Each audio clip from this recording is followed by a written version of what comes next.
আরিফ, তুমি কি এই মাসের বেতন দিছো? হ্যাঁ স্যার, দিছি তো আমি এই মাসের বেতন। বাবা শহীদ, তুমি দিছো বেতন? না স্যার, আমি এই মাসে বেতন দেন পরের মাসে দেবো। আচ্ছা ঠিক আছে, সমস্যা নেই। আচ্ছা বাবা আরিফ, বলো তো 3 আর 3 কত হয়? স্যার, 3 আর 3 6 হয় স্যার। খুব সুন্দর হয়েছে বাবা।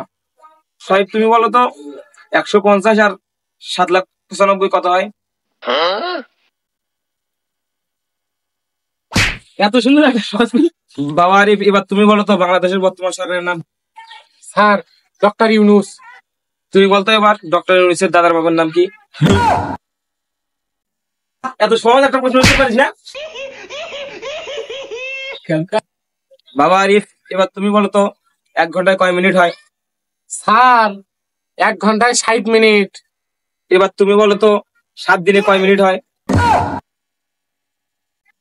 কালকে বেতন দেবো স্যার। আচ্ছা ঠিক আছে, আজকে আমার বাসে গেল।